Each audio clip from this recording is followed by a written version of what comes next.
Good evening my dear students. कैसे बेटा आप सब लोग? आई होप बहुत अच्छे होंगे। देखो आप सबने ये लेसन पढ़ लिया है, चैप्टर कंप्लीट हो गया है।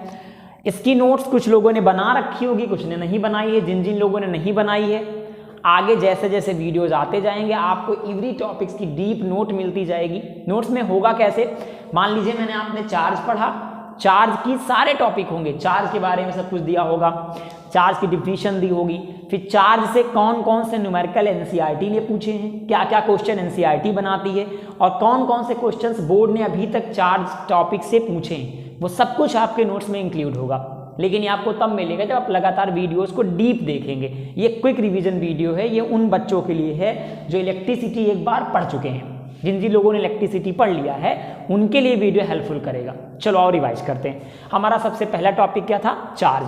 हमने चार्ज के बारे में क्या बताया था आपको? चार्ज क्या था? एक ऐसा पार्टिकल जो अपने आसपास इलेक्ट्रिक और मैग्नेटिक फील्ड जनरेट करता है। जब वो पार्टिकल रेस्ट पर होता है तो अपने आसपास इलेक्ट्रिक फील्ड जनरेट करता है। जब वो मूव करने लगता है, मीन्स चलने लगता है, तो जब चार्ज चलता है तो करंट उत्पन्न करता है और अपने आसपास एक मैग्नेटिक फील्ड प्रोड्यूस करता है। क्लियर था ना? अभी नहीं क्लियर तो दोबारा रिवीजन करो। चार्ज क्या था? The particle which is produce the electric और magnetic field is called charge. Electric field कब? जब charge at rest then produce electric field, when charge at motion then produce magnetic field। Two types के charge थे, positive था एक negative था। मैंने बताया था पॉजिटिव चार्ज कौन कौन से होते, पॉजिटिव चार्ज कौन से हुए?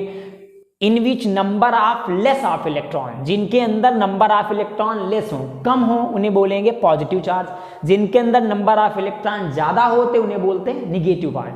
अब चार्ज नहीं होते, ये बॉडी होती, पॉजिटिव बॉडी निगेटिव बॉडी। फिर अगला बात आता प्रॉपर्टीज ऑफ चार्ज की। हम लोगों ने प्रॉपर्टीज ऑफ चार्ज में क्या पढ़ा था? पहला पढ़ा था जो सेम चार्ज होते हैं वो एक दूसरे को क्या करते हैं? रिपल करते हैं। दूसरा पढ़ा था जो अपोजिट चार्ज होते हैं वो एक दूसरे को क्या करते हैं? अट्रैक्ट करते हैं। ये तो पढ़ा था ना, same charge repel to each other and opposite charge attract to each other. Clear? फिर इसके तुरंत बाद हम लोगों ने पढ़ा, इसी में पढ़ा था चार्ज की यूनिट। यूनिट क्या होती है? कूलम। चार्ज कैसी क्वांटिटी है? तो कौन सी क्वांटिटी है चार्ज बेटा? स्केलर। चार्ज की वैल्यू क्या होती है? हम लोगों ने पढ़ा था 1.6 इंटू 10 की पावर -19 कूलम। ये पढ़ा था प्रोटॉन के लिए, यही इलेक्ट्रॉन के लिए -1.6 इंटू 10 की पावर -19 कूलम। ये प्रोटॉन का था, ये इलेक्ट्रॉन का था। ठीक है ना? चलो और क्या क्या पढ़ा था? सॉरी, सेम चार्ज, जब सेम चार्ज की बात आएगी क्या होंगे? एक दूसरे को रिपल करेंगे। अपोजिट चार्ज क्या करेंगे? एक दूसरे को अट्रैक्ट करेंगे। क्लियर? इतने टॉपिक हम लोगों ने पढ़े थे चार्ज में। ठीक है, प्रॉपर्टीज ऑफ चार्ज में। अगर नोट नहीं किया तो जल्दी जल्दी क्विक रिवाइज कर लो, फटाक से 2 मिनट के अंदर नोट कर लो, और नहीं तो चलो आगे बढ़ते हैं। जिन जिन ने कर लिया अच्छी बात है। चलो देखो, प्रॉपर्टीज ऑफ चार्ज के बाद फिर हम लोगों ने तुरंत क्या पढ़ा था भाई? इसके बाद हम लोगों ने पढ़ा था कंडक्टर और इंसुलेटर। ये क्या होते हैं? मैंने कहा था ना, संसार में सबके हिसाब से 2 तरीके के लोग हैं। मेरे हिसाब से 2 तरीके के लोग। कौन कौन से? एक वो जो पढ़ाते हैं, एक वो जो पढ़ते हैं, एक वो जो नहीं पढ़ते। आपके हिसाब से 2 प्रकार के लोग, एक वो जो पढ़ाते हैं, एक वो जो नहीं पढ़ाते। उसी तरह चार्ज के हिसाब से 2 प्रकार के ऑब्जेक्ट होते हैं। भाई चार्ज नॉन लिविंग थिंग है तो नॉन लिविंग को पकड़ेगा। तो उसने क्या बताया कि कंडक्टर इंसुलेटर में वे पार्ट ऑब्जेक्ट जिनके अंदर चार्ज आसानी से जा सकता है, जिनके अंदर चार्ज फ्लो कर सकता है, वो है कंडक्टर। जो चार्ज के रिश्तेदार होते हैं वो कंडक्टर, और जिनसे चार्ज की दुश्मनी होती है वो होते हैं इंसुलेटर। जिनके अंदर चार्ज अलाउ नहीं होता, चार्ज उसके अंदर फ्लो कर ही नहीं सकता, बाहर गया खोटा टकराया, ढक थोड़ी तो लौट आया, टकराया लौट आया। भाई कंडक्टर में क्या होता है? किनारे एक जगह होता है, इनके बीच में जो पार्टिकल होते हैं उनकी बॉन्डिंग कम होती है, तो कुरकुर घुसता चला जाता है चार्ज, उसको बराबर व्यवस्था मिल जाती है, साला इंसुलेटर बवंडर हो जाता है। अभी आगे क्या हुआ? यहाँ से हम लोगों ने फिर पढ़ा electric current, sorry electric potential. इसमें क्या था कि एक चार्ज है, इसके आसपास एक इलेक्ट्रिक फील्ड जनरेट हुआ है। ठीक है, एक दूसरा चार्ज, पहले एक प्लस चार्ज था, तो बताओ ये प्लस चार्ज को क्या करेगा? अट्रैक्ट करेगा। हम पहले एक पॉजिटिव चार्ज लाए, जैसे यहाँ तक लेके आए, ओ तेरी तो बवंडर हो गया साला। जैसे यू चार्ज यहाँ आए वो वाला खुट धक्का देना शुरू हो गया। वे सेम चार्ज रिपल करते हैं, मामला गड़बड़ा गया, हमने निगेटिव चार्ज लेके आए, ओहो ये तो और गड़बड़ हो गया। जैसे निगेटिव चार्ज यहाँ तक लाए, खुट खींच लिया, हम पकड़े रह गए, चार्ज खुटाक देर आ गया, भाई यू चाचा यू बुआ, जैसे यहाँ मिली मोहब्बतें शुरू, इधर तो मामला गड़बड़। अभी भाई इसको वापस लिया हम लोगों ने ऐसे, फिर यहाँ से बउआ लेके आए, ये टेस्ट चार्ज था, ठीक है। अब टेस्ट चार्ज को लेके आए, अब ना ये इसको खींच रहा ना धक्का दे रहा, आराम से आ गया। हम लोगों ने क्या पढ़ा था, इस पॉइंट को माना था इनफाइनाइट, और बोला था the bring charge infinite into electric field, यहाँ तक लाने में जो वर्क करना पड़ा, the work done bring charge infinite into electric field, the work done bring charge infinite into electric field is called electric potential. Electric potential is a scalar quantity, it's unit is volt and also joule per coulomb. Formula क्या निकला था, V is equal to W Q naught, फिर हम लोगों ने यहाँ Q not को मान लिया था 1 कूलम, तो आपकी यूनिट बन गई थी V is equal to W, क्या बोला गया था, the bring charge, bring unit positive charge infinite into electric field is called electric potential.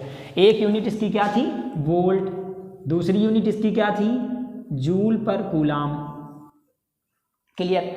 अच्छा, फिर मान लो इसी चार्ज को यहाँ से यहाँ तक लाए, इसको B पॉइंट माना, यहाँ से यहाँ तक लाने में हमने V1 इलेक्ट्रिक पोटेंशियल हुआ, अब यहाँ से और यहाँ तक लाने में V2 इलेक्ट्रिक पोटेंशियल हुआ, तो दोनों को delta V is equal to V2 minus V1 लिख सकते हैं। इसी को बोला गया था पोटेंशियल डिफरेंस। यहाँ से यहाँ तक चार्ज को लाने में क्या हुआ, इलेक्ट्रिक पोटेंशियल, और दोनों एक ही फील्ड में 2 बार लाए तो पोटेंशियल डिफरेंस, क्लियर। आप बात आगे बढ़ाते थोड़ा, इलेक्ट्रिक पोटेंशियल हो गया, पोटेंशियल डिफरेंस हो गया, दोनों स्केलर क्वांटिटी, दोनों की यूनिट यही होती, जूल पर कूलम और वोल्ट भी होती है। बात और आगे बढ़ी तो हम लोगों ने करंट पढ़ा। करंट में क्या था, चार्ज अपनी जगह से चलने लगा था, अच्छा, जैसे चार्ज था और वो अपनी जगह से मूव करने लगा। समझो मामले को, I is equal to Q upon T, T को मान लो 1 सेकेंड, तो बन गया I is equal to Q. भैया देखो, जैसे ही अपान में टी आएगा वैसे रेट लग जाएगा, हिंदी में दर, इंग्लिश में रेट। अब रेट का मतलब the rate of flow of charge, charge के फ्लो होने के रेट को, मतलब 1 सेकेंड में चार्ज कितनी दूर गया, वही कहलाया करंट। बात समझ में आया, the rate of flow of charge is called current. अब करंट की 2 यूनिट, करंट तो पहली बात तो एक फंडामेंटल क्वांटिटी है, कैसी, फंडामेंटल, और फंडामेंटल क्वांटिटीज हमेशा स्केलर होती हैं, तो फंडामेंटल है तो स्केलर भी हो गया। इसकी यूनिट, अब फंडामेंटल ऐसी क्वांटिटी है ना जो समझो विधायक हैं, इनकी खुद की सगी यूनिट होती है, एम्पियर हो गई। अब इसकी डिराइव्ड यूनिट भी है, क्यू की कूलम और टी की सेकेंड, तो कूलम पर सेकेंड। इतनी बात समझ आई, क्लियर है ना, ये वैल्यू हो गई।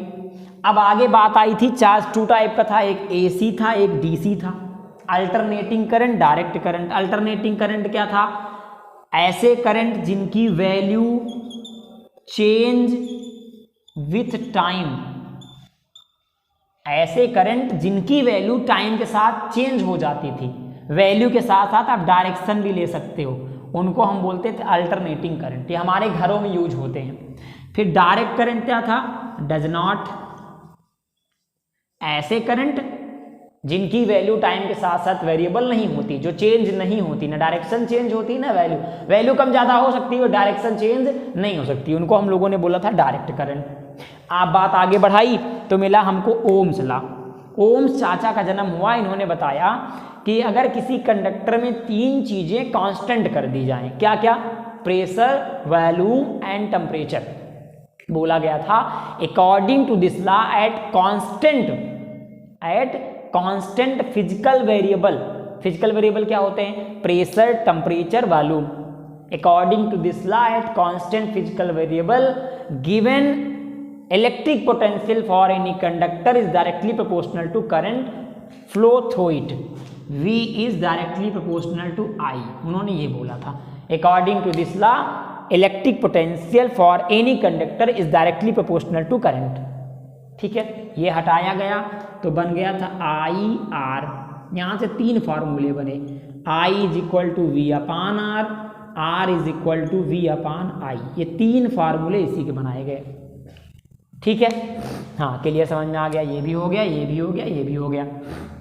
फिर बात आगे आई, रेसिस्टेंस बनाया गया। तो ये जो कांस्टेंट हटा था, इसके बाद जो वैल्यू आई थी, यही है रेसिस्टेंस। इसका काम क्या था? It is oppose in the path of current. इन करंट के फ्लो में उंगली करता था, करंट जाने लगे तो रोकने लगे, बदतमीजी करता था, लोफर टाइप का था थोड़ा। इसकी यूनिट बनाई गई, पहली यूनिट यहाँ से बनी वोल्ट पर एम्पियर, लेकिन ये यूनिट मान्य नहीं है। मान्य मीन्स है बट ये डिराइव्ड यूनिट है, हमें एसआई यूनिट बतानी होती है। इस मतलब एसआई यूनिट का मतलब सगी यूनिट, सगी यूनिट इसकी होती ओम, ये होता ओम का सिंबल। टोपी पहना दिया, ओम का सिंबल बन गया। इतनी बात समझ आई? और बातचीत, ध्यान रहे ये क्विक रिवीजन वीडियो है, जल्दी से इसको 1 शॉट कहते हो आप लोग, इसमें जल्दी पढ़ सकते हो। ठीक है, ये रिवाइज हो रहा है, इसमें आप डीप नॉलेज नहीं ले सकते। इसके लिए आपको कल से वीडियोस देखना पड़ेगा। आपको डेली इस चैनल पे एक एक वीडियो इन सब टॉपिक के डीप मिल जाएंगे। आपको नोट्स बनाने के लिए कहीं जाने की जरूरत नहीं, यहीं पर पूरी नोट्स मिलेगी आपको, एक एक टॉपिक का नोट्स मिलेगा। और इसके बाद रिवीजन भी नहीं करना पड़ेगा, क्योंकि उसमें मैंने सब कुछ इंक्लूड कर रखा है। NCERT questions, previous year questions सब इंक्लूडेड हैं। चलो देखते हैं आगे। आगे बात आई factors upon at which depend resistance. अब मामला ये बना कि रेसिस्टेंस को कब बढ़ा सकते हैं, कब घटा सकते हैं। भाई करंट को रोकता था तो पता किया गया, रोको, पता करो जरा, का बढ़ी, का घटी, तो करंट रोकी ना ससुरा, पता लगा करंट रोके खड़ा रहेगा। पता लगा इतू सा करंट गया, खड़ा ना जा दे, बुखार लो जो खाड़ जाओ, बवंडर मिल गया। तो इसको भैया इसे किया गया, R is directly proportional to L और R is inversely proportional to 1/A। कहा गया जब जब लेंथ बढ़ाओगे तब तब रेसिस्टेंस बढ़ेगा। लेंथ मतलब रोड बढ़ेगी तो ब्रेकर बढ़ेगा, जब जब लेंथ बढ़ी तब तब रेसिस्टेंस बढ़ा। हाँ हाँ बोलो। और जब जब एरिया बढ़ेगा तब तब रेसिस्टेंस घटेगा। दोबारा समझो, when increase in length then increase in resistance, but when increase in area then decrease resistance। दोनों को मिला दिया गया तो बन गया R is directly proportional to L/A। इसी को लिख सकते हैं R is equal to rho into L/A। ये ठीक है ना। यहां पर ये जो रो तुमको दिख रहा है, इसको बोला गया रेसिस्टिविटी, या इसी को बोला गया था स्पेसिफिक रेसिस्टेंस।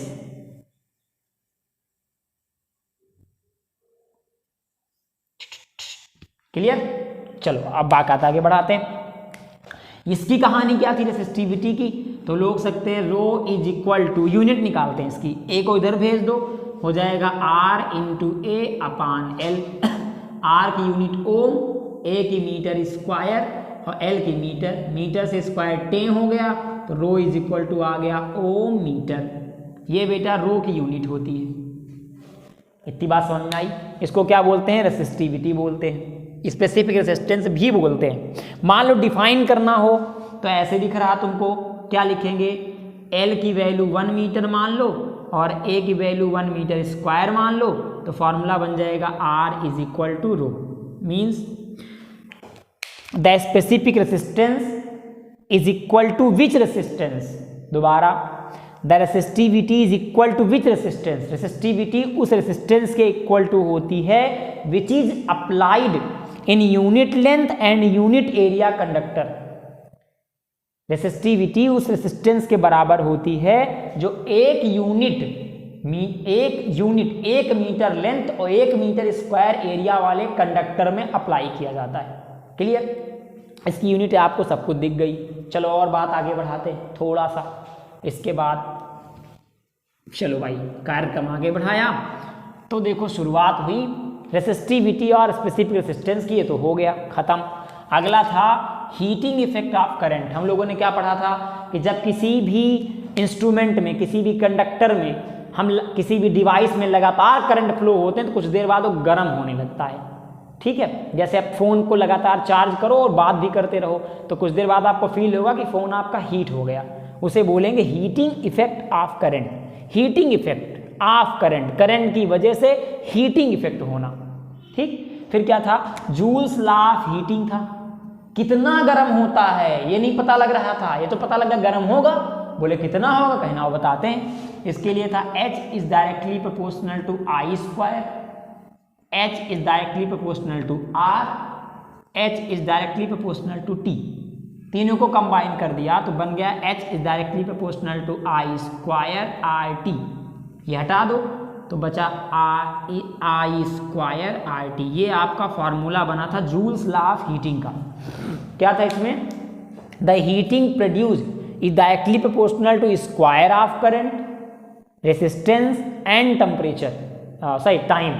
दोबारा लो, the heating produced is directly proportional to, the heating produced is directly proportional to product of square of current, resistance and time. तीनों के प्रोडक्ट का directly proportional to heating current. जब करंट बढ़ाओगे तो heat बढ़ेगा, resistance बढ़ाओगे तो heat बढ़ेगा, time बढ़ेगा। टाइम का मतलब जितनी देर तक ये कार्यक्रम चलता रहा उतना ज़्यादा फ़ोन हीट होगा, या आगे कोई भी इंस्ट्रूमेंट होगा वो हीट होगा, कोई डिवाइस होगी। समझ आया? सॉरी, इंस्ट्रूमेंट नहीं, डिवाइस। क्लियर हो गया? अगली बात थी power. P is equal to W/T। W क्या है? वर्क। T क्या है? टाइम। टाइम को मान लो 1 सेकेंड, तो फार्मूला क्या बना? The rate of doing work is called power. काम करने की कैपेसिटी को पावर कहते हैं। यहाँ से दो यूनिट बनेगी, एक बनेगी जूल पर सेकेंड ये, और दूसरी पावर की सगी यूनिट होती है वाट। सॉरी, इतनी बात समझ में आई? कुछ रिलेशन पूछा जाता है वाट वाली कहानियां में। आओ तनिक देखें कौन कौन रेसिस्टेंस रिलेशन साला। देखो ससुराई का है कि जब जब आपसे वाट के बारे में पूछेंगे आपको याद रखना पड़ेगा 1 किलोवाट, 1 मेगावाट, पढ़ेगा सबकी नहीं क्या? ये 10 की पावर 3 वाट हो जाएगा, ये मेगा में 10 की पावर 6 वाट हो जाएगा। ऐसे बहुत सारे मिलेंगे। एक HP लिखा होगा, HP मतलब हॉर्स पावर, तो हो जाएगा 746 वाट। ये कहानी थी टोटल, बस वाट का कहानी खत्म। ठीक है, ये आपका टोटल चैप्टर था। चलो एक बार जल्दी दी उंगली पे देख लो कौन कौन से थे। चार्ज कौन कौन से, पॉजिटिव नेगेटिव प्रॉपर्टीज आप charge, conductor, insulator, electric potential, potential difference, फिर current, AC DC, ohm's law, resistance factor depend upon resistance, resistivity, heating effect of joule's of heating power, ये सब था ना। इसमें रेसिस्टेंस की जब बात आई थी यहाँ पर तो हम लोगों ने दो तरीके के रेसिस्टेंस पढ़े भी थे। एक पढ़ा था सीरीज और एक पढ़ा था पैरेलल। ठीक, आओ इधर देख लेते हैं। ये हमारे फॉर्मूले हैं। पहला फॉर्मूला था Q is equal to NE। Q क्या था? चार्ज। यूनिट क्या थी? कूलम। N क्या था? Number of electron. यूनिट क्या थी? कुछ भी नहीं। N की कहाँ से यूनिट आ गई? E क्या था? Charge of electron. इसकी यूनिट क्या थी? 1.6 इंटू 10 की पावर माइनस 19 कूलम। फिर आगे क्या था? V is equal to W/Q0। V क्या था? Electric potential. इसकी यूनिट वोल्ट, देखो लिखा हुआ है। W क्या था? वर्क, ये देखो इसकी यूनिट जूल। Q0 क्या था? टेस्ट चार्ज, इसकी यूनिट भी कूलाम ही होगी। Delta V potential difference. फिर सेम वही फार्मूला। I क्या है? करंट। करंट की यूनिट देखो ये दिखा, I करंट, करंट की यूनिट एम्पियर। फिर इसके बाद Q क्या है? चार्ज, यूनिट क्या होगी? कूलम। आ गया भाई कूलम, कूलम वो ऊपर लिखा है। T क्या है? टाइम, और टाइम की यूनिट सेकेंड। देन V, फिर वही ये ओम्स लॉ वाला भी है। वोल्टेज, इसकी unit volt. I current, R resistance, resistance की यूनिट क्या थी? देखो कहीं लिखी होगी ये ओम। ठीक, R is equal to V/I। फिर R is equal to rho into L/A। यहाँ पर रो है रेसिस्टिविटी और स्पेसिफिक रेसिस्टेंस, इसकी यूनिट क्या मिली थी? ओम मीटर। फिर ये फार्मूला यहीं से बना R1/R2 is equal to L1/L2 into A2/A1, वही जो यहाँ वाले फार्मूले से। इससे H is equal to I square RT, joule's law of heating. Power का formula P is equal to W/T। अगर कहीं कह दें कि बताइए कितने यूनिट यूज हुई, जैसे बोलते 10 बल्ब, 4 बल्ब 5-5 वाट के लगातार 3 दिन तक जले, तो बताइए टोटल कितनी यूनिट यूज हुई। तो ये क्या करेंगे? Number of units is equal to watt into hours. Last formula आपका सीरीज पैरेलल का था। R is equal to R1 plus R2, ये थी सीरीज, और लास्ट था 1/R is equal to 1/R1 plus 1/R2। ये फार्मूला था आपका पैरेलल का। क्लियर? बस यही आपका पूरा चैप्टर है। इतने टॉपिक, 14 टॉपिक्स आपको पढ़ने हैं, इतने न्यूमेरिकल के फॉर्मूले आपने पढ़े थे। क्लियर है? अब बात आती है कि हमें क्या करना है, तो समझो इसके बाद आपको एक एक वीडियो डीप में देखना है। ठीक है, चार्ज आपने देखा, चार्ज के बारे में सब कुछ दिया होगा, डिफिनीशन दी होगी उसके, एनसीईआरटी ने क्या पूछा है, पीछे क्वेश्चंस क्या पूछे गए हैं और क्या पूछे जा सकते हैं। मतलब एक एक टॉपिक के बारे में डीप पढ़ेंगे, हर एक फार्मूले पे 10-10, 15-15 न्यूमेरिकल हैं, इतने ना कि बोर्ड भी कवर हो गया, एनसीईआरटी भी 2-4 10 एक्स्ट्रा भी हो जाएंगे, तुम्हें समझ में भी आएगा। बट थोड़ी मेहनत तुमको करनी पड़ेगी। रजैया के अंदर से मुंह निकालो, कॉपी लो, पेन लो, लेके बैठ जाओ और लिखना स्टार्ट कर दो। लिख लिख के पढ़ोगे भैया तभी याद आएगा, बाकी बातें फिर होती रहेंगी। हाँ, एक बात मत भूल देना, बाय मिस्टेक पता होगा, घर वाली बात है वो तो, सब्सक्राइब करना, शेयर करना, वो सब तो जानते ही हो, तो कॉमन सी बात है। कमेंट सेक्शन में अगर आपको कोई टॉपिक समझ में ना आया हो स्पेशली, तो आप बोल दीजिएगा, वो टॉपिक दोबारा डिस्क्राइब कर दिया जाएगा। हाँ, एक काम और है, आपको खासकर वो बच्चे जो कंटिन्यू ऑफलाइन पढ़ रहे हैं मुझसे, उनके डिस्क्रिप्शन में लिंक में नंबर दिया गया है, आपका जैसे होमवर्क कंप्लीट हो आप तुरंत उस नंबर पे सेंड कर देंगे बेटा। ये डेली का डेली आपको भेजना है, पर डे होमवर्क करना है, और इवनिंग में 5 o'clock के पहले पहले मेरे को होमवर्क चाहिए। मिलते हैं फिर, थैंक यू।